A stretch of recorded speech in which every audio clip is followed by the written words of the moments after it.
The ship's docking sequence concluded with a final mechanical hiss as Olivia stood motionless, staring through the viewport at the small clearing below. Trees stretched endlessly in every direction, broken only by a modest wooden structure that would apparently be her prison for the foreseeable future. "Princess, final approach complete," Aaron's synthetic voice announced. "Local atmospheric composition within Sorellan tolerance parameters." Olivia didn't respond. The silver circlet around her wrist, the royal marker now functioning as her monitoring device, felt heavier than it had during the entire journey. "Shall I prepare the formal announcement of your arrival?" Aaron asked. "To whom?" Olivia finally spoke, her voice brittle. "The trees? That dwelling?" She gestured toward the cabin below. "I doubt the local wildlife cares about Sorellan protocol." "The human resident has been notified," Aaron replied, unaffected by her tone. "Tribunal records indicate he is called William." Olivia's jaw tightened. William. Even his name sounded primitive. She brushed her fingers over the shimmering fabric of her formal attire, garments she'd chosen deliberately for this moment. If she was to be humiliated, she would face it as the royalty she was. "Deactivate all non-essential systems," she commanded. "Minimum power until retrieval." "As instructed, Princess. Ship will enter dormancy following your departure." A pause. "Princess Olivia, might I suggest—" "You may not," Olivia interrupted sharply. "Execute commands as given." The ramp extended downward, and the warm, thick air of Earth rushed in. It smelled of vegetation, soil, and something unfamiliar, something alive and untamed, so different from the filtered atmosphere of the royal quarters. Stepping onto the forest floor, Olivia felt the first indignity, soil compressing beneath her shoes, the softness catching her off guard. She had never walked on unpaved ground before. 6 steps from the ship, she heard movement from the cabin. The door opened. The human emerged, and Olivia steeled herself.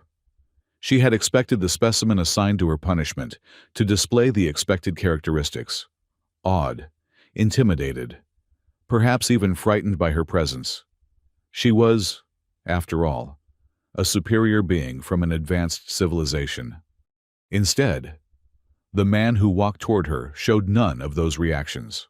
Tall and broad-shouldered, he moved with unexpected grace. His face bore the weathered look of someone who spent time outdoors, framed by dark hair pulled back from his face. But it was his eyes that made Olivia falter momentarily, deep blue and utterly unimpressed. "You would be Olivia," he said simply. "Not Princess or Your Highness. Just her name, stripped of all significance." "I am Princess Olivia of the Royal House of Sorellan," she corrected, chin raised. "Sent here by order of the High Council to fulfill the terms of my sentence." The human, William, studied her for a long moment. Then the corner of his mouth lifted slightly. "If this is punishment," he said in a voice surprisingly gentle, "then who is being punished, you or me?" The question caught her entirely off guard, as did the quiet amusement in his tone. Before she could formulate a suitably cutting response, he turned and gestured toward the cabin.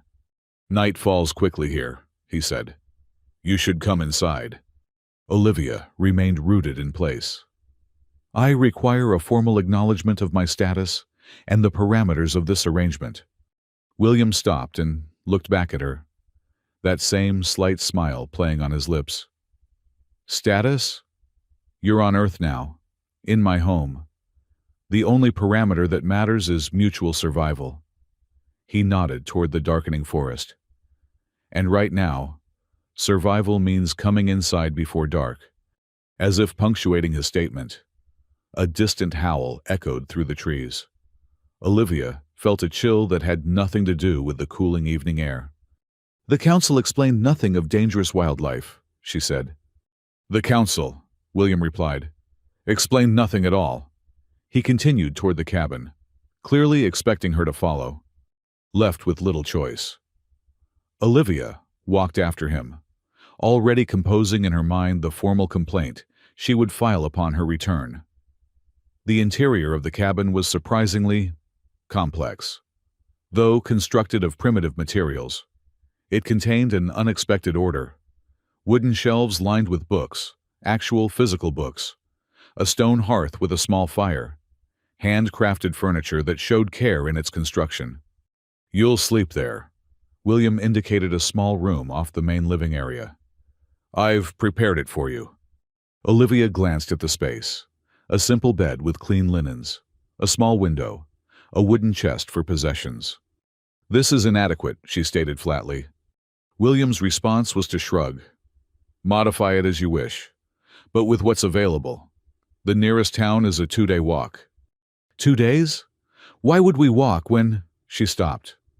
The reality of her situation sinking in further. No transport, no servants, no technology beyond the most basic. "Your counsel was very specific," William said, seemingly reading her thoughts. "No technology beyond what's necessary for your biological requirements. No communication except the quarterly check-in." He moved to the fire, adding a log. "They said something about teaching humility." The indignity of it all struck Olivia like a physical blow. "I refused a political marriage to prevent war. A marriage to a warlord who has destroyed 3 planetary systems. How does that warrant this barbarism?" William didn't look up from the fire. "So you defied your leaders to save lives?"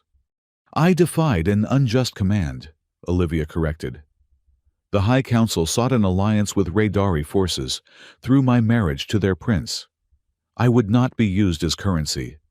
Now William did look up, and something in his expression changed, a flicker of genuine interest. "Then it seems we have something in common, Princess." "I doubt that very much," she replied coldly. "We both refuse to be used by powers greater than ourselves." He straightened up. "Hungry? I have soup." The abrupt change of subject disoriented her. I haven't been provided with my nutrition supplements." William laughed then. A real laugh. Quiet but genuine. "Supplements. Right. Well, Your Highness, while you're on Earth, you'll eat what Earth provides." He moved to the small kitchen area and ladled something from a pot into a wooden bowl. The smell hit Olivia's senses, surprisingly appealing. "Vegetable stew," he explained, setting it on the table. "From the garden out back." Olivia made no move toward it. "You expect me to consume locally grown vegetation without proper sterilization?" That smile again. The one that seemed to both challenge and dismiss her. "I expect nothing. Eat or don't eat. Your choice entirely." He served himself a bowl and sat at the small table. Choice. The word hung between them. Choice was what had brought her here. Her choice to refuse the council's demand.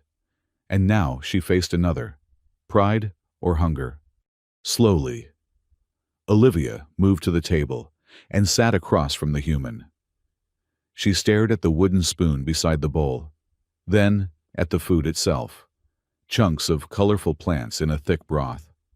"It won't kill you," William said mildly. "Despite what you might have been told about human food."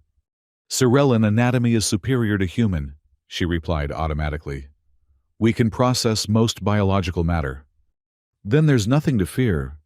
Something in his tone, not mocking, but gently challenging, made Olivia pick up the spoon. She took a small, cautious taste. The flavor was complex, strong, nothing like the calibrated nutrition provided in the royal quarters. She took another spoonful, then another. William watched her, but said nothing, simply eating his own meal.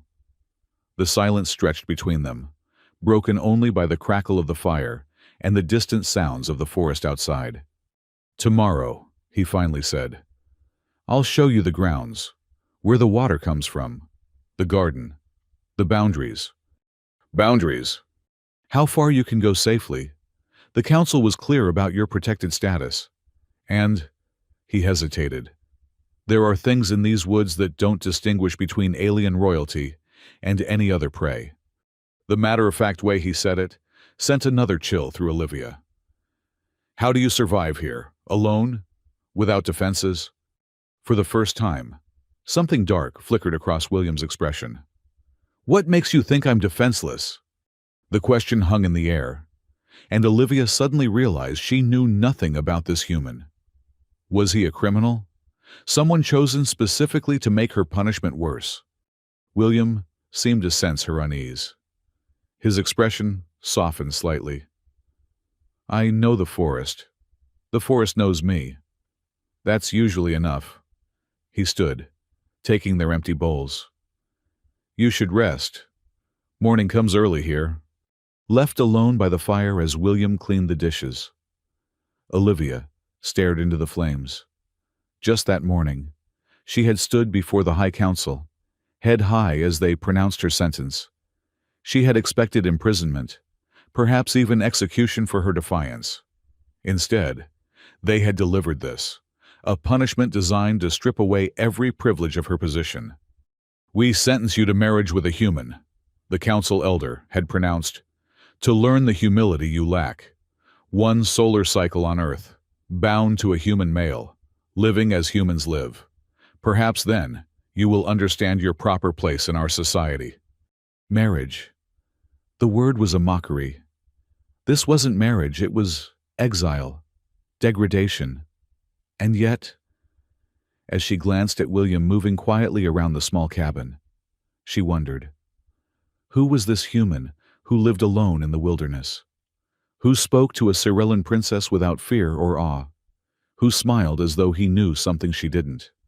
Your room is ready. William's voice broke into her thoughts. There's water for washing.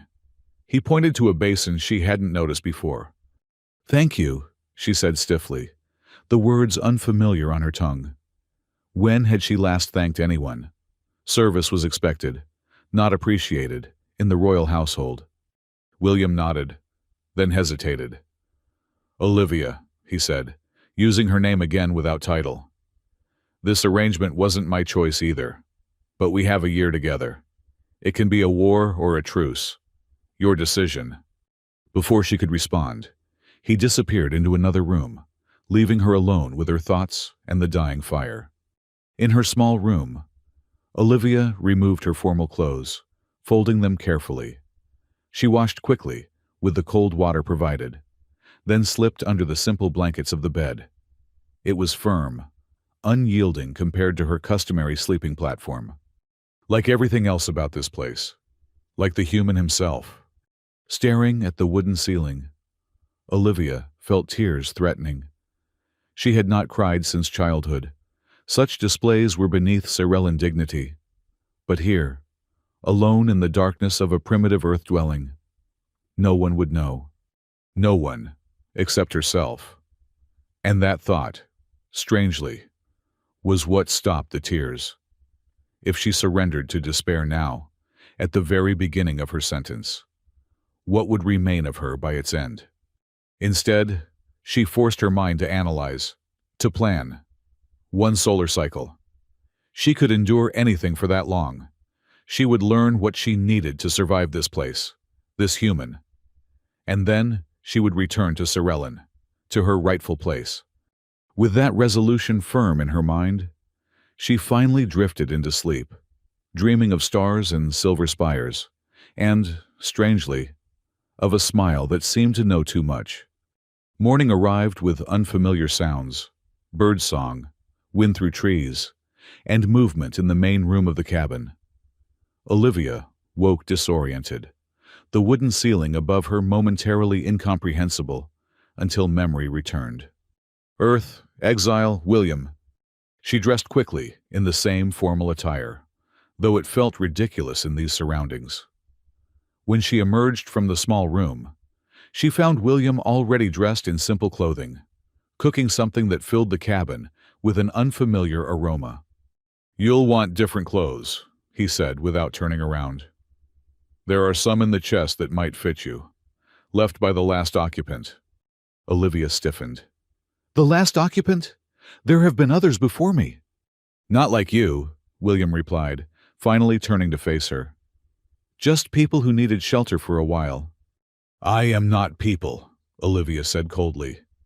And I will not wear a stranger's abandoned garments. William shrugged. Suit yourself. But you'll find it difficult to move through the forest in that. He nodded at her formal attire. He had a point, loath as she was to admit it.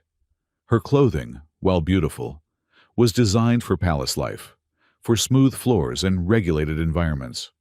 Fine, she conceded. I will examine these alternatives. The chest in her room contained simple garments, pants of sturdy material, shirts of soft fabric, boots that appeared well-worn but clean. As Olivia changed, she tried not to think about who might have worn them before, or why they had left them behind. When she returned to the main room, William was setting plates on the table. He glanced up, and for a moment, something like approval crossed his face. Better, he said simply. You'll be able to move now. Breakfast was eggs, actual animal eggs. A concept both fascinating and slightly repulsive to Olivia, and bread that William had apparently made himself.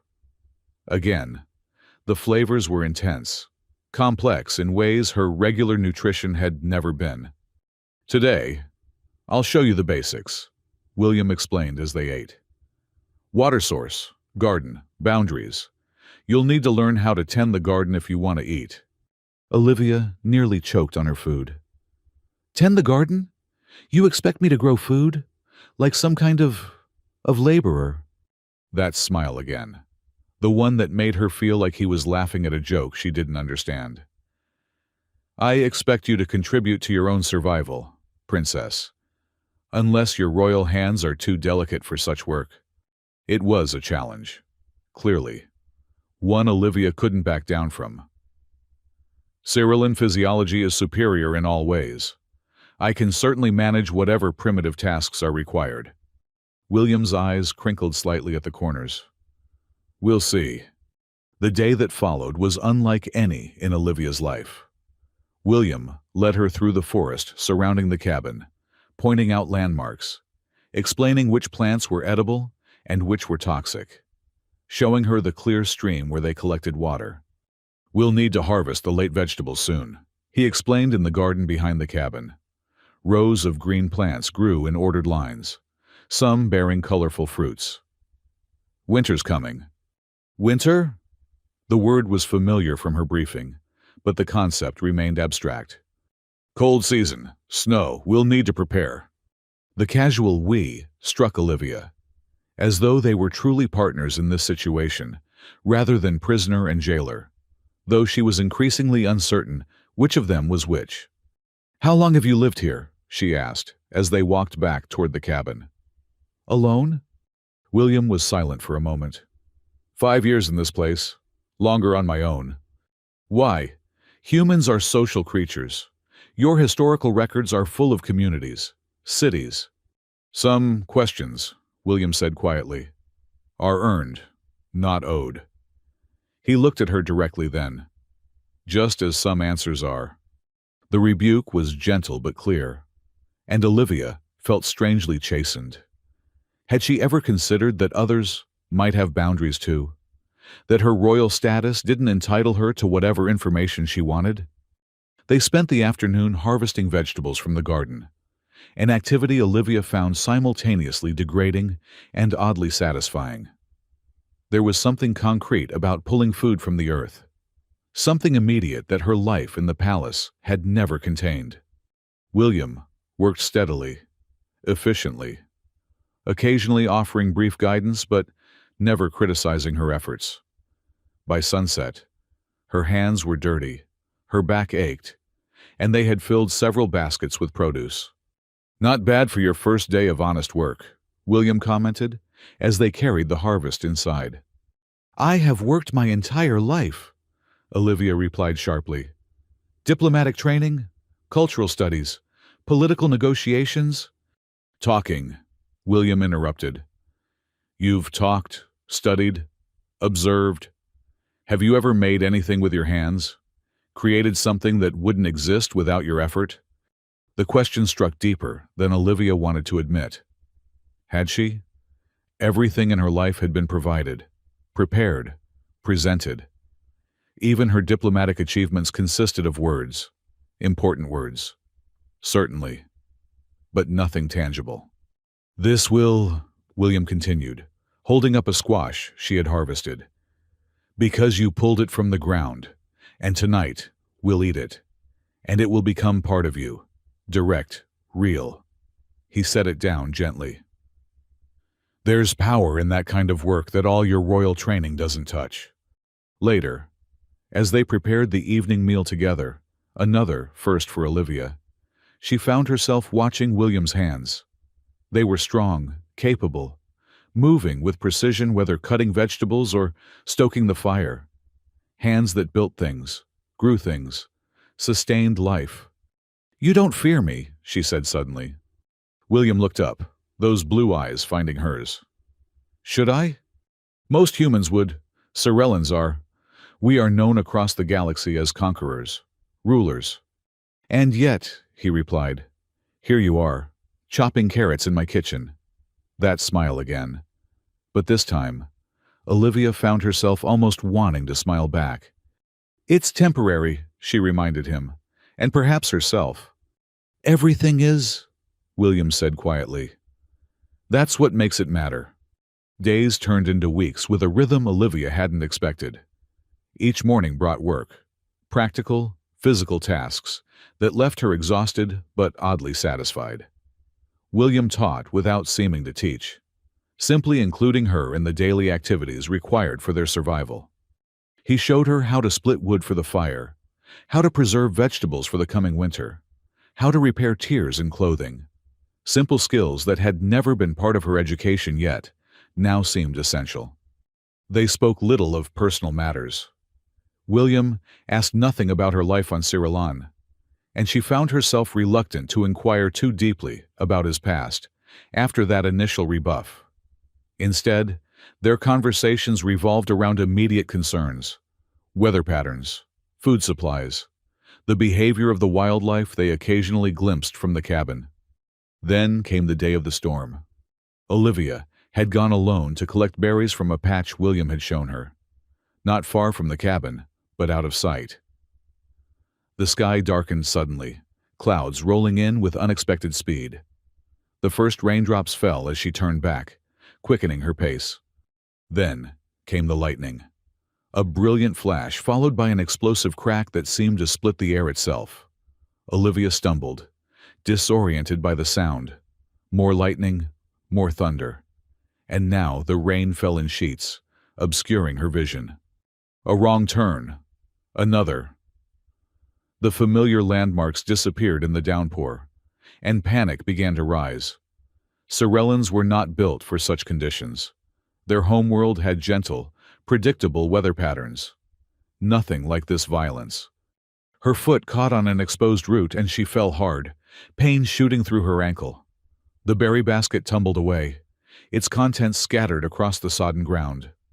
Olivia tried to stand but collapsed as her injured ankle gave way. "William!" she called, knowing it was futile.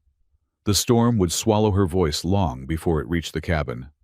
Cold rain soaked through her clothes, plastering them to her skin. She dragged herself toward a large tree, seeking minimal shelter under its branches. Time passed in miserable increments. The pain in her ankle throbbed in time with her heartbeat. Cold seeped into her bones, and somewhere in her mind, a bitter irony formed.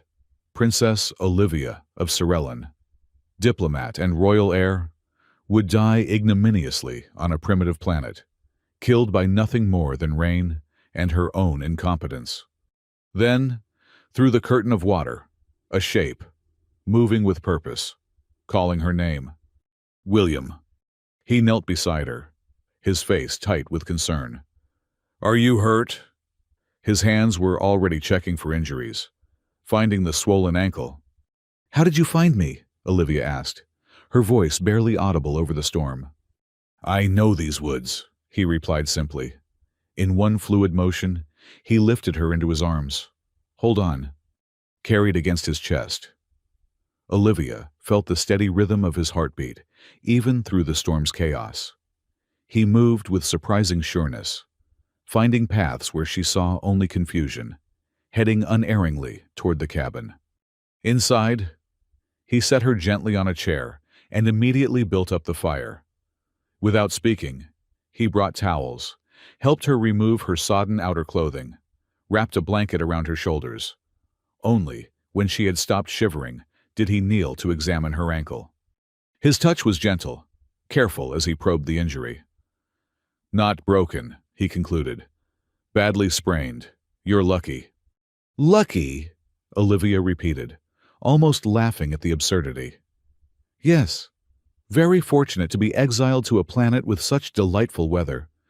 William looked up at her, and to her surprise, he smiled. "There's that royal spirit. I was worried when you weren't complaining." The unexpected teasing broke something in Olivia. Tension, fear, pain, and she found herself laughing. Actually laughing. William joined her, the sound of their combined mirth drowning out the storm still raging outside. When the laughter subsided, a new kind of silence fell between them. William's hands still rested lightly on her ankle, and his eyes held hers with an expression she couldn't quite read. "Thank you," she said softly, "for finding me." William nodded once, then rose to his feet. "You need dry clothes. I'll make tea while you change." Alone in her room, Olivia peeled off her wet garments with difficulty, her ankle protesting every movement. As she pulled on dry clothes, she found herself thinking about William's hands on her skin, the care in his touch, the way he had carried her without hesitation or complaint. No one in her life had ever touched her with such humanity. On Cyrillon, physical contact was formal, ritualized. A diplomatic handclasp, the ceremonial touching of foreheads between family members. Never this direct, practical caring. When she emerged, dressed in the warmest clothes she could find, William had tea waiting, a herbal brew he'd taught her to make from local plants. He'd also prepared a poultice for her ankle, wrapping it carefully to provide support.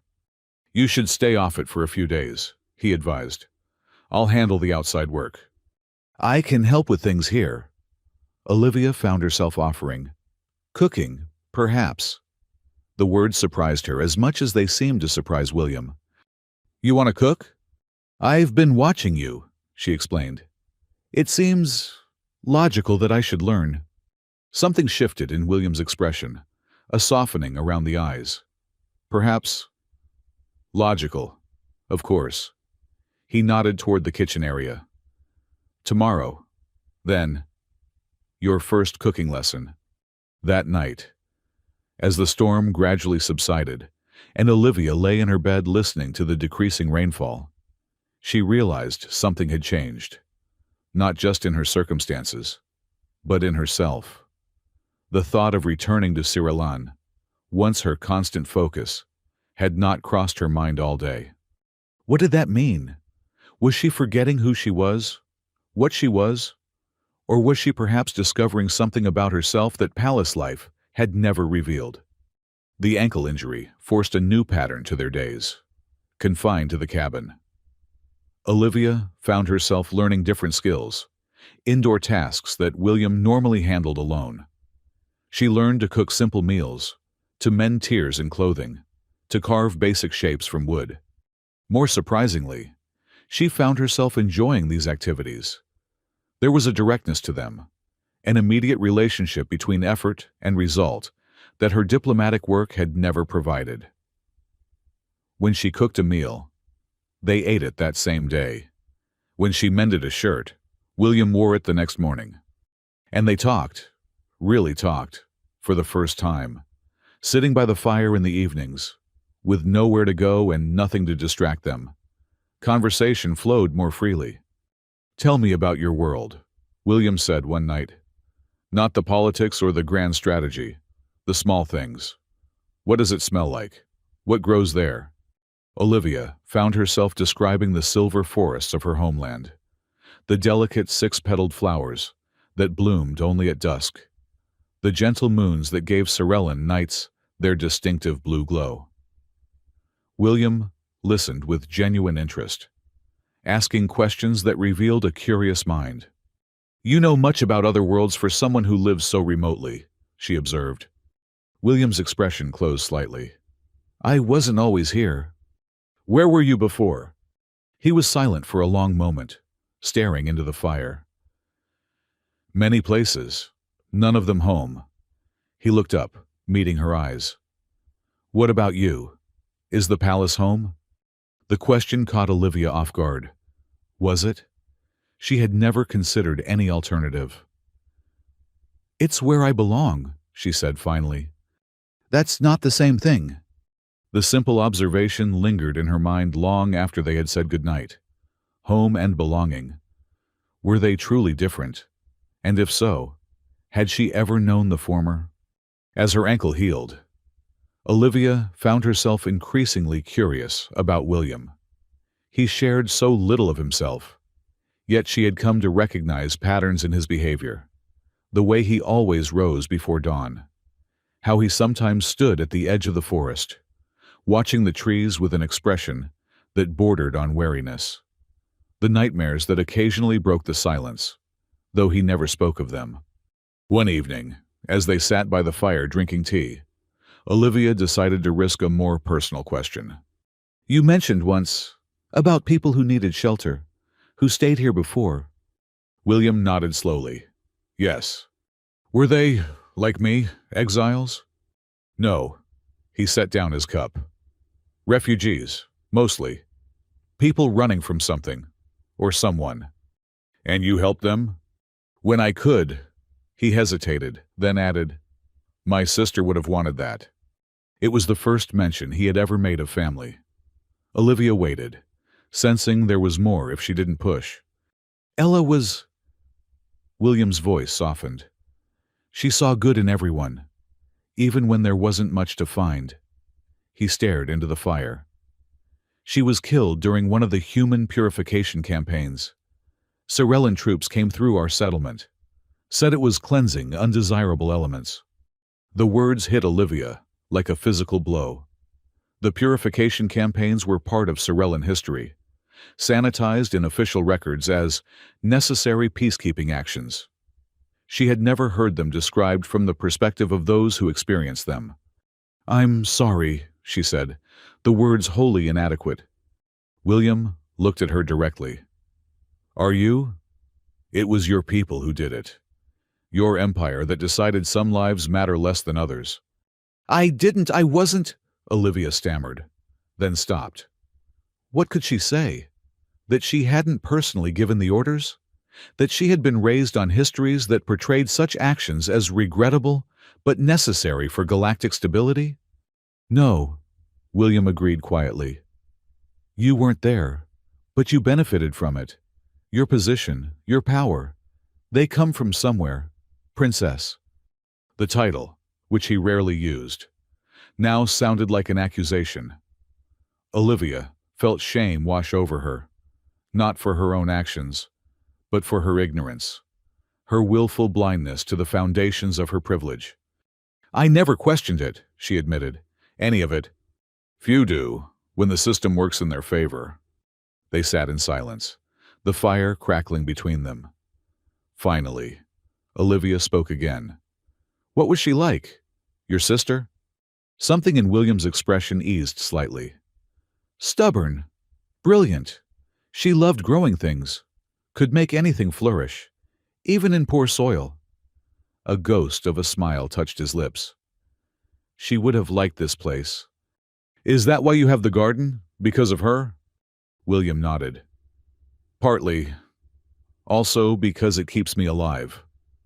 The attempted humor fell flat, but Olivia appreciated the effort. "Thank you," she said quietly, "for telling me about her." He met her eyes, and for once, his gaze held no challenge, no hidden amusement, just a simple, human connection. "Thank you for asking." The next morning, Olivia woke early, before William for once. Moving quietly, she went outside to the garden, The growing season was ending, most plants harvested, others dying back with the cooling weather. But in one corner, a small patch of soil remained workable. Kneeling there, ignoring the twinge in her healing ankle, Olivia took from her pocket something she had brought from the ship, a small pouch containing seeds of the Cyrillan comet flower, the six-petaled bloom she had described to William. They weren't meant to grow on Earth. The conditions were all wrong. But perhaps, with care, William found her there, digging in the soil with her bare hands. "What are you doing?" he asked, genuine confusion in his voice. Olivia looked up at him, suddenly self-conscious. "Planting something, from home." She opened her palm to show him the tiny, silvery seeds. "They probably won't grow here, but I thought—" She trailed off, unable to articulate exactly what she had thought. That somehow this gesture might bridge the gulf between them, between their worlds, between what she had been and what she was becoming. William knelt beside her, examining the seeds with gentle fingers. "What do they need to grow?" "Silver light, mineral-rich soil." Olivia shook her head. "Nothing Earth provides naturally. Then we'll have to help them adapt." William rose and went to the shed, returning with a small bag. "Wood ash, high in potassium, and there's a spring with high mineral content about an hour's walk from here." He looked at the patch of soil she had prepared.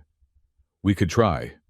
"We," the word again, but this time it didn't feel strange or uncomfortable.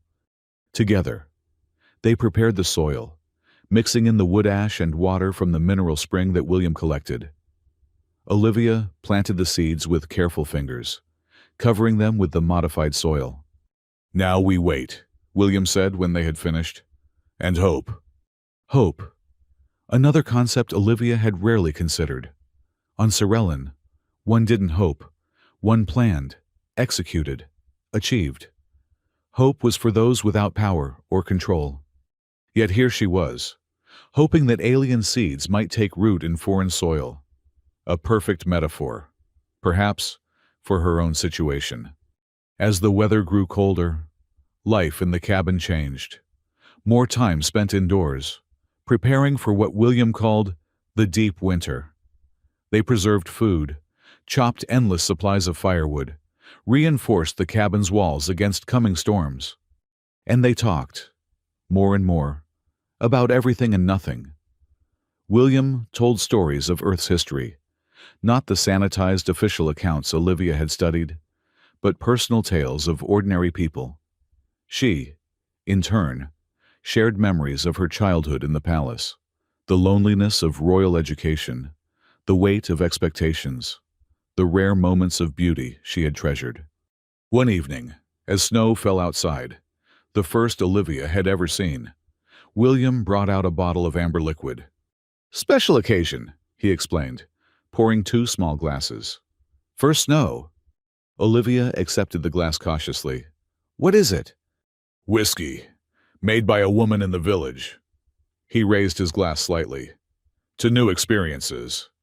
The liquid burned going down, but left a pleasant warmth in its wake. Olivia coughed slightly, then took another small sip. "It's intense." William laughed. "Like most worthwhile things." They sat by the fire, watching the flames dance as the snow fell silently outside. The whiskey loosened something in Olivia, a reserve she hadn't realized she still maintained. "I've been thinking about what you said," she ventured. "About home and belonging being different." William nodded, waiting for her to continue.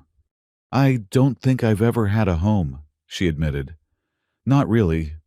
The palace was where I belonged, by birth, by duty, but it never felt—" She struggled to find the right word. "Safe?" William suggested. "Yes. Or mine. It was always about who I was supposed to be, what I was supposed to do." Olivia stared into her glass. "Here, I'm just me, whatever that means." "And what does it mean, to be just Olivia?" The question should have been simple, It wasn't. I don't know, she said honestly. I'm still discovering that. William's eyes held hers, and something in them made her breath catch. That's the most important journey anyone takes. The moment stretched between them, filled with unspoken possibilities. Then William stood, breaking the tension. It's late, he said, and tomorrow will be busy if this snow keeps up.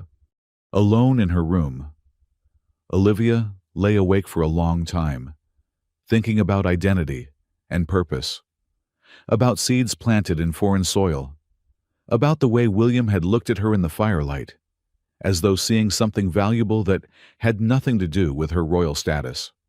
Winter deepened around the cabin. Snow piled high, transforming the familiar landscape into something alien and beautiful. Inside, Olivia and William established new routines, reading by the fire, preparing meals together, sharing the indoor tasks that kept them alive and comfortable. They existed in a strange, suspended reality, cut off from the wider world by weather and circumstance, thrown together by forces beyond their control, yet increasingly connected by choice. The day Olivia first noticed the seeds sprouting was midwinter. A thin green shoot had pushed through the soil in the small pot they had brought inside to protect it from the cold. She called William over, excitement in her voice for perhaps the first time since her arrival. Look, it's growing! He knelt beside her, studying the tiny plant with the same careful attention he gave to everything. Against all odds, he said quietly, it will need light more than your sun provides. William thought for a moment, then went to a trunk he rarely opened. From it, he removed a small device, clearly not of Earth origin. Where did you get that? Olivia asked, surprised. From someone who passed through. It's a spectrum modifier. He adjusted something on its surface, and a soft, silvery glow emanated from it, remarkably similar to Sorellan moonlight. The implications were clear. William had access to off-world technology. He had connections beyond this isolated cabin, yet he chose to live this simple life. You could leave here, Olivia said slowly. Go anywhere. William placed the device carefully above the plant. I could. So could you. Probably. But you stay. Yes. He didn't elaborate, and Olivia didn't press. Some questions, as he had said, were earned over time. As the plant grew, adding leaves and eventually forming the distinctive star-shaped bud of the comet flower. Olivia found herself tending it with increasing care. It became a symbol of something she couldn't quite articulate. Possibility, perhaps adaptation, resilience. One evening, as they sat by the fire, engaged in what had become a regular chess match, William had taught her the game, and she had taken to it with unexpected enthusiasm. Olivia found herself studying his face instead of the board. The firelight cast shadows across his features, highlighting the strong line of his jaw, the slight crinkles at the corners of his eyes. Familiar now, after months of daily proximity, yet still somehow mysterious. You're staring, he said without looking up from the board. And about to lose your queen. Olivia blinked, returning her attention to the game. He was right. She had left her queen exposed. Perhaps that's my strategy, she said, attempting to cover her distraction. William smiled, that smile that had once irritated her, but now caused a different kind of discomfort. Is it working? Not at all, she admitted, moving a knight instead to block his advance. What were you thinking about? Just now, when you were staring. Olivia hesitated. You, she said finally, honesty seeming the only possible response after months of shared survival. William looked up from the board, his eyes meeting hers. What about me? That I don't understand you. She moved another piece, not really focusing on the game anymore. You live here, alone, by choice. You have access to technology, but rarely use it. You help strangers, including me. though I represent everything you have reason to hate."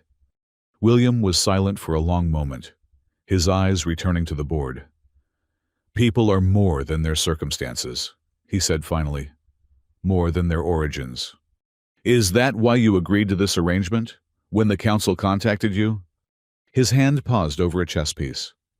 "They told you I agreed? Didn't you?" William's laugh held no humor. "No, Olivia. I didn't agree. I was informed." He made his move. Queen to knight's level. Check. The implications of his words slowly dawned on her. "You're as much a prisoner as I am. In some ways. In others." He gestured around the cabin. "This is my home. My choice. Long before they sent you here. But why would they choose you, specifically? Out of all humans?" Something dark flashed in William's eyes. "Another earned question," he said quietly. "Not yet." The evasion bothered Olivia more than it once would have. They had shared so much, or so she had thought. Yet clearly, William still kept significant parts of himself hidden. The winter slowly loosened its grip on the forest. Snow melted, revealing the dormant earth beneath. New growth appeared. First small green shoots, then early flowers, their colors vibrant against the brown and gray landscape. The comet flower continued to grow, now nearly ready to bloom. Olivia had moved it to a protected spot outside, where it could feel real air while still benefiting from the spectrum modifier William had provided. As the weather improved, they ventured farther from the cabin, checking trap lines William had set, searching for early spring plants that could supplement their dwindling winter stores. On one such expedition, they climbed a high ridge that offered a view across miles of forest.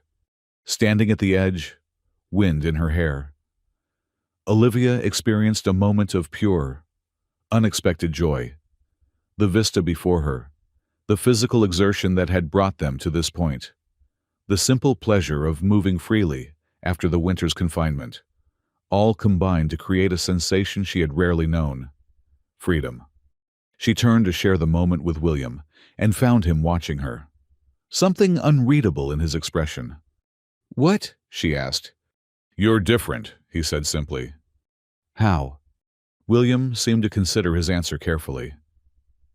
"When you first arrived, you held yourself apart from everything, like touching the world might contaminate you." He gestured toward her now, hands dirty from climbing, clothes worn from use, hair loose in the wind. "Now you're part of it." The observation struck Olivia as profoundly true. She had changed, not just in appearance or capability, but in something more fundamental: her relationship to the world around her, to herself. "Is that good?" she asked, surprised by how much his answer mattered. William's smile was genuine, reaching his eyes. "I think so, but the real question is whether you think so." Did she? Olivia considered the person she had been when she first arrived: proud, isolated, defined entirely by her position. And who she was now: someone who could build a fire, grow food, navigate the forest. Someone who valued directness over protocol, substance over appearance. "Yes," she said finally. "I think it is good." They stood in companionable silence, looking out over the expanse of forest. Then William spoke again, his voice different somehow, more serious. "Your monitoring bracelet blinked this morning. Different pattern than usual." Olivia glanced at the silver circlet she still wore, the marker of her royal status, repurposed as her tracking device. She had almost forgotten its presence. It had become so much a part of her. "What does that mean?" "I think," William said carefully, "it means we'll have visitors soon." The prediction proved accurate. 3 days later, as Olivia worked in the garden, now expanded to include both earth vegetables and the few Cerellan plants that had adapted to the environment, she heard the unmistakable sound of a ship approaching. Not the small transport that had brought her, but something larger, official. Her heart raced as she stood, Wiping soil from her hands onto the well-worn pants, she now favored over her formal attire. William emerged from the cabin, his expression unreadable as he looked toward the clearing where the ship was landing. "Stay here," he said. "Let me see what they want first." But Olivia shook her head, moving to stand beside him. "We'll go together." The ship that settled in the clearing bore the official insignia of the Sorellan High Council. Its ramp extended smoothly, and down it walked a figure Olivia recognized immediately, Commander Valen, head of the Council Guard. "Princess Olivia," he called, formal even at this distance. "By order of the High Council, your sentence is considered fulfilled. You are free to return to Sorellan." The words should have brought joy, relief. Instead, Olivia felt something very different, a hollowness, a sense of loss that made no sense given what she had just been told. "Free?" she repeated, the word strange on her tongue. "Yes, Your Highness. Your compliance with the terms of your punishment has been noted and approved. The Council awaits your return to discuss your future role." Future role. As though the past months had been merely an interruption, a pause in her predetermined path, as though she could step back into her old life as easily as changing clothes. William stood silently beside her, his face a careful mask. But Olivia could feel the tension in him, see it in the set of his shoulders. "When must I leave?" she asked, her voice steadier than she felt. "Immediately, Your Highness. The Council is eager for your return." "Immediately? No time to what? Say goodbye? Make plans? Decide what she actually wanted?" "I need time to collect my belongings," she said, falling back on formality to hide her confusion. Commander Valen nodded stiffly. "Of course, Your Highness. 1 hour should be sufficient." 1 hour. After months of living here. 1 hour to pack up and leave. The absurdity of it almost made Olivia laugh. "I'll help you," William said quietly, turning toward the cabin without waiting for her response. Inside, away from the watchful eyes of the Sorellan officer, Olivia felt panic rising. What did one pack when leaving a life behind? What could she possibly take that would matter? "Olivia!" William's voice cut through her spiraling thoughts. He stood in the center of the cabin, watching her with that steady gaze. "Breathe." She did, drawing in a deep breath, then letting it out slowly. "They can't just... It's too sudden."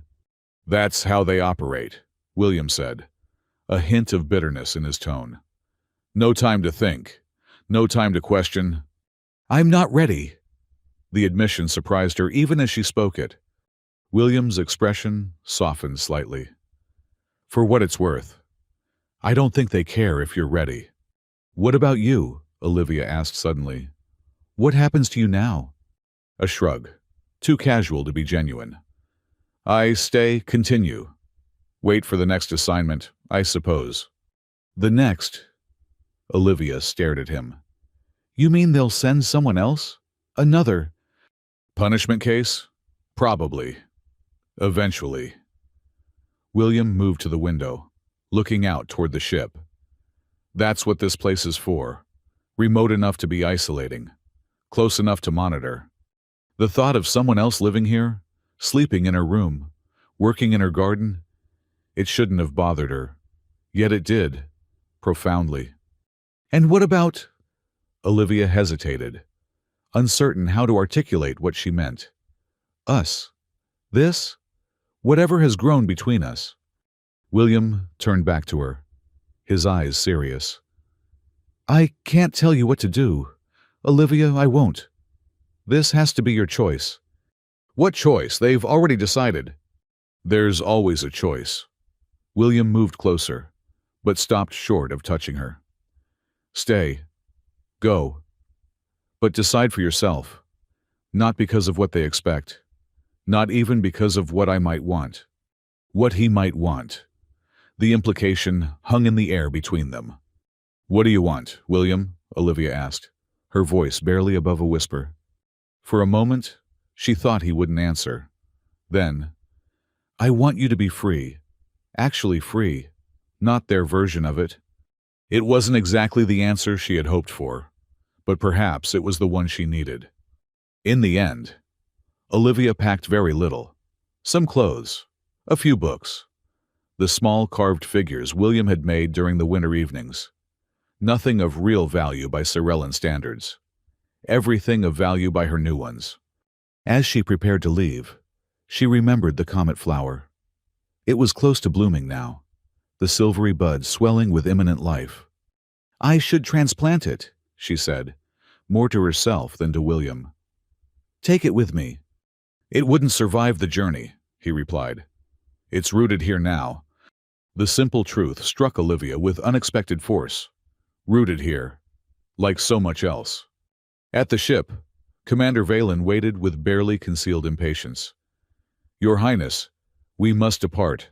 The Council expects— A moment, Olivia interrupted, turning to William, who stood slightly apart from the proceedings.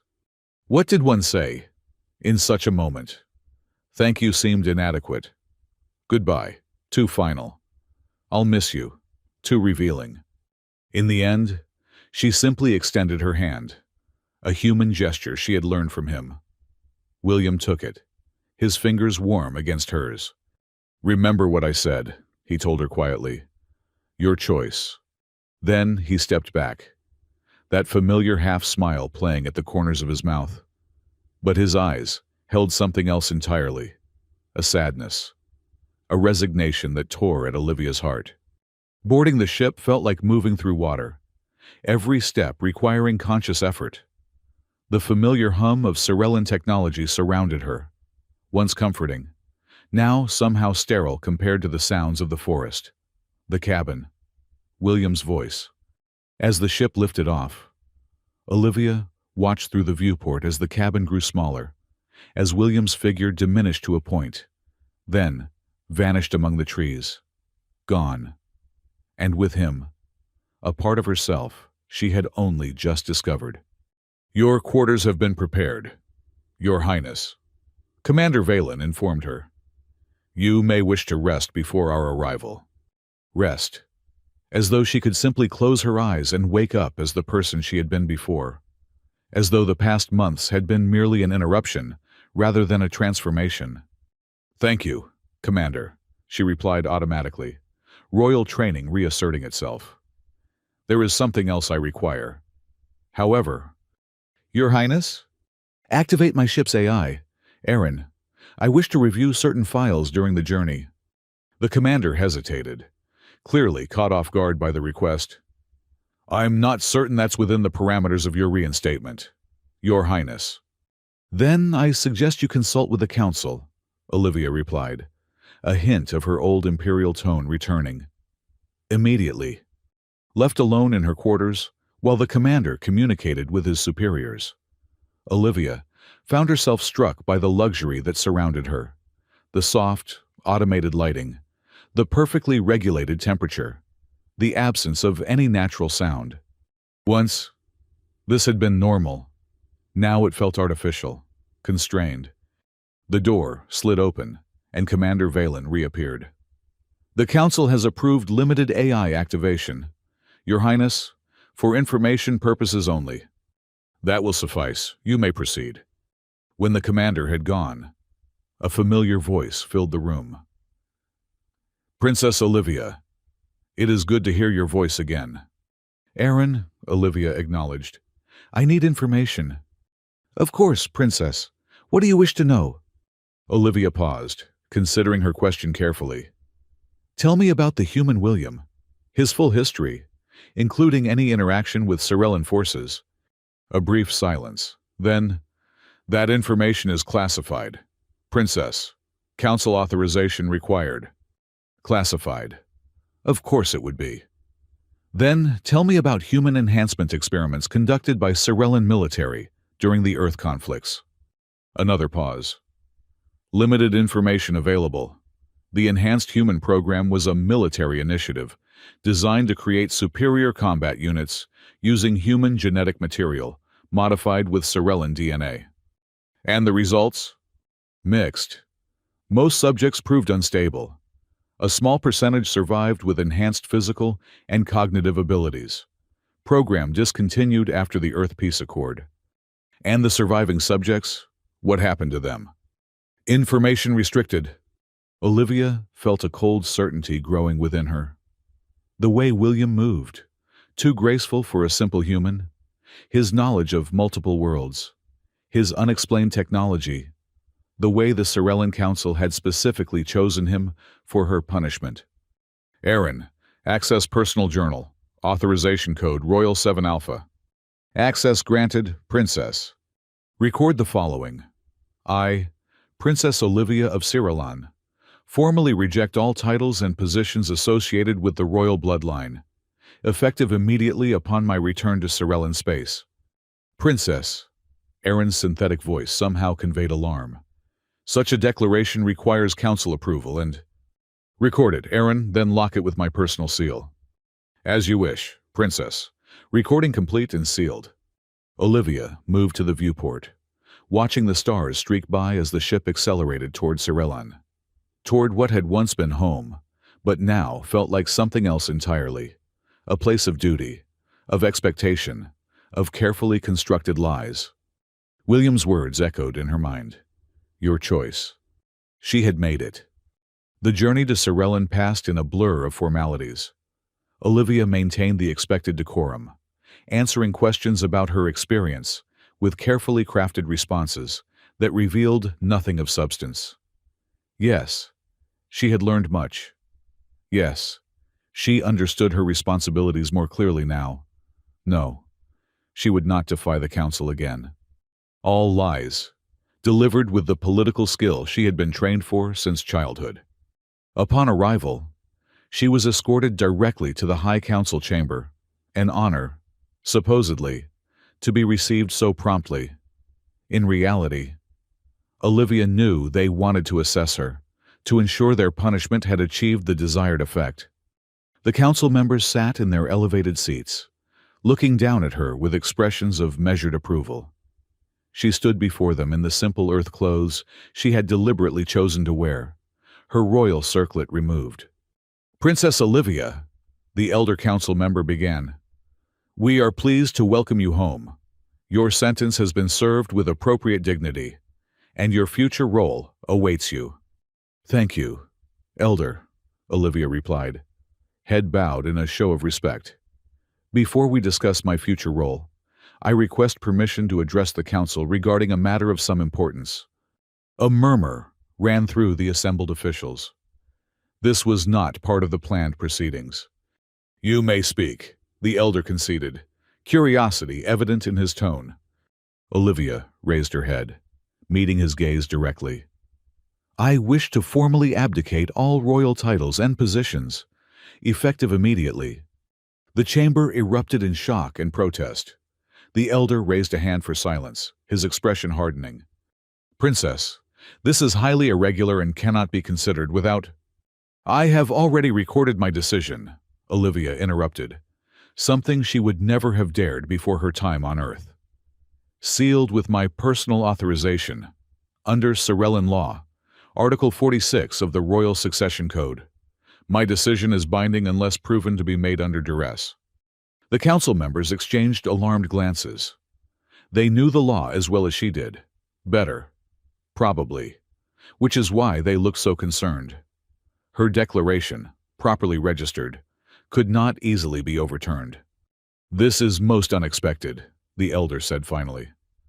Perhaps your time among humans has confused your priorities. A period of readjustment.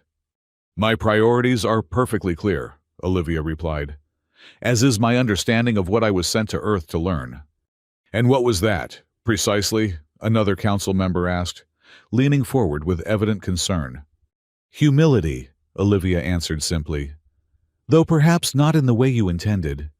The elder's expression darkened. You were sent to learn your place in our society. I believe I have.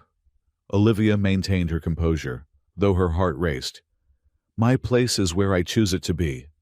After hours of arguments, threats, and finally negotiations. Olivia emerged from the council chamber with what she had demanded, release from all royal obligations. In exchange, she had agreed to certain conditions. No public statements about her decision. No contact with other royal family members. Immediate departure from Sorellan Central Territories. All acceptable terms, given her plans. She returned briefly to her former quarters to collect the few possessions that still held meaning. Some family heirlooms, records of her diplomatic work, a small fund of universal currency she had maintained separately from her royal allowance. Erin's voice greeted her as she entered. "Princess, the council has ordered my deactivation following your departure." "I expected as much," Olivia replied, gathering her things. "Before that happens, I need one final piece of information." "I will assist if possible." "William, the human I was sent to, what is his full designation in Sorellan records?" A pause, longer than usual. "That information remains classified. However," another pause. "System error, temporary data corruption, retrieving backup files." Erin's voice changed subtly, becoming more mechanical. "Subject William Caney. Designation, Enhanced Human Asset 172. Status, Defected. Current assignment, Containment and Observation at Monitoring Station Terra 9. Exactly as she had suspected. William was no ordinary human. He was one of the enhanced subjects, a living weapon created by her people, now used to monitor others like himself. "Thank you, Erin," Olivia said softly. "Delete this conversation from your logs." "Already done, Princess, and—" The AI hesitated. "Good fortune on your journey." 2 days later, Olivia boarded a commercial transport headed for the outer territories.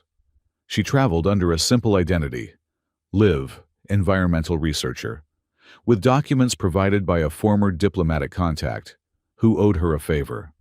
No one on the transport recognized the disgraced former princess in the plainly dressed woman who kept to herself. Reading books on frontier agriculture and water management, no one questioned her destination or her purpose. When the transport stopped at the border station nearest Earth, Olivia disembarked. From there, she hired a small ship with the last of her funds, giving coordinates that would take her close to William's cabin without alerting any monitoring systems. The journey back to Earth felt both longer and shorter than her departure had been. Longer because of the anticipation that filled her. Shorter because this time, she moved towards something rather than away. Landing in a clearing several miles from the cabin, Olivia began the hike through now familiar forest. Spring had fully arrived during her absence. The woods alive with growth and sound. She navigated with confidence, finding landmarks she recognized, making her way steadily toward the place that had, improbably, become home. But when she reached the ridge overlooking the cabin, she stopped, a cold fear gripping her heart. The clearing was empty. No cabin, no garden, no sign that anyone had ever lived there. For a moment, Olivia stood frozen, disbelieving. Had she somehow taken a wrong turn, misremembered the location? But no, this was unmistakably the right place. The stream flowed exactly as she recalled. The distinctive rock formation stood where it always had. Only William and all evidence of his existence were gone. Fighting panic, Olivia descended to the clearing. Up close, she could see faint outlines where the cabin's foundation had been, already being reclaimed by vegetation. This wasn't the result of a fire or natural disaster. This was deliberate removal. The council. They must have realized her intentions, moved William to prevent her from finding him. Or worse. No. She refused to believe the worst. William was too valuable to them as an asset, too skilled to be easily captured or eliminated. He was alive, somewhere, standing in the empty clearing, surrounded by the ruins of the life they had shared. Olivia made a decision. She would find him, no matter how long it took, no matter where he had gone. But where to start? If the council had relocated him, He could be anywhere in the galaxy. If he had fled on his own, which seemed more likely, given the thorough removal of the cabin, he would have gone somewhere familiar, somewhere he felt safe.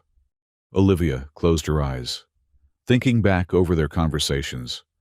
William rarely spoke of his past, but he had mentioned places, people, events.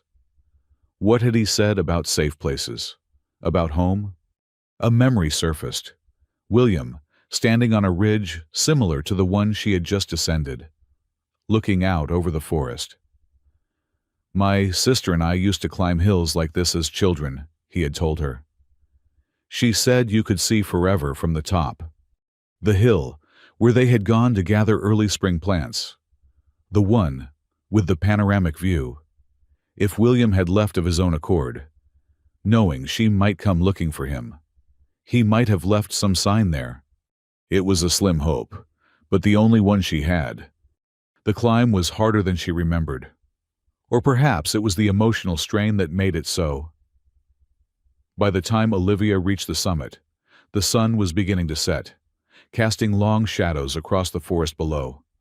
At first, she saw nothing unusual, just the spectacular view they had shared months earlier. Then, as she turned to begin her descent, something caught her eye, a flash of silver among the green. Moving closer, Olivia felt her breath catch.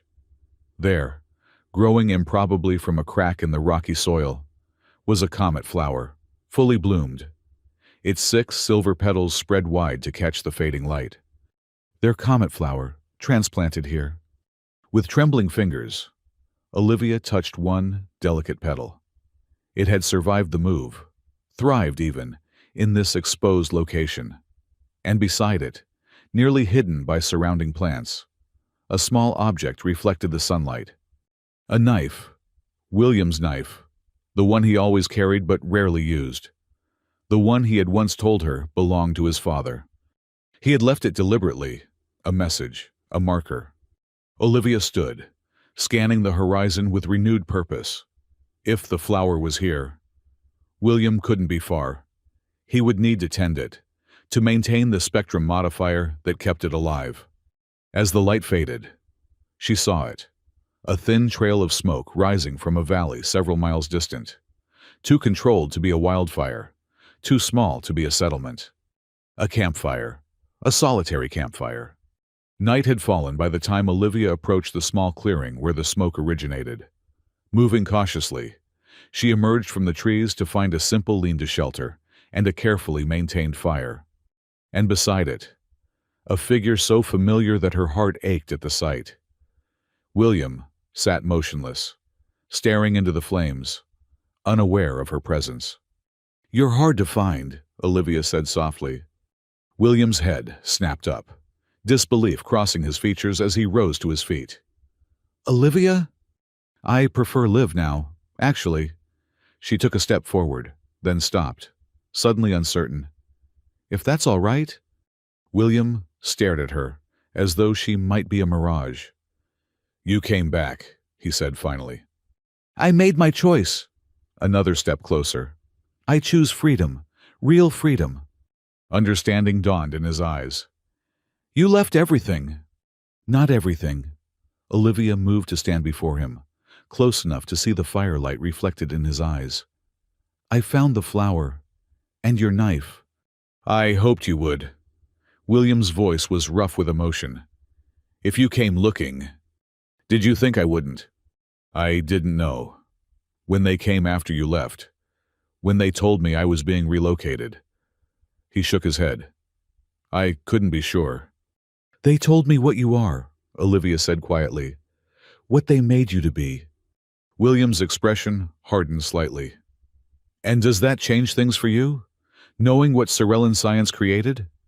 In answer, Olivia reached out, placing her hand over his heart. She felt its steady rhythm, so familiar from that day in the storm when he had carried her to safety. "I didn't choose you because of what they did or didn't do," she said. "I chose because of this." She pressed her palm more firmly against his chest. "Because of who you are, not what."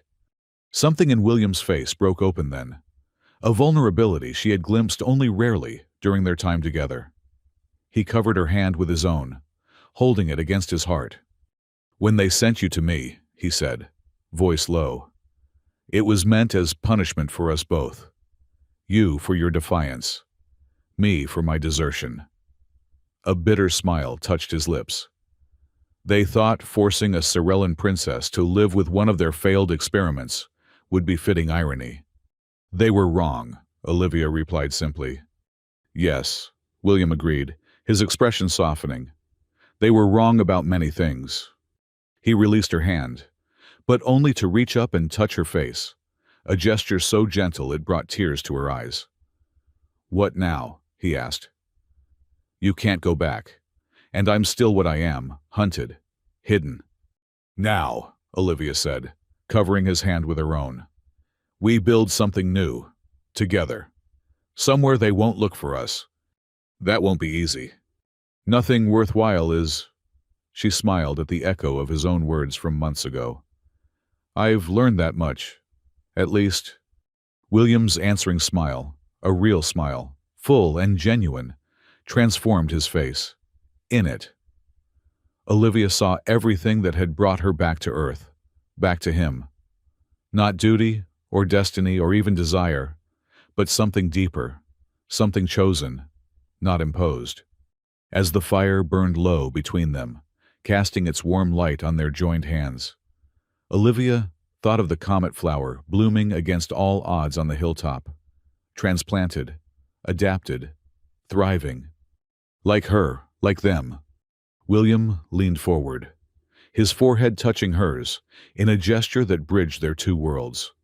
The formal Sorellan acknowledgement of family, transformed by human warmth into something more intimate. "Welcome home," he whispered. And for the first time in her life, Olivia truly was.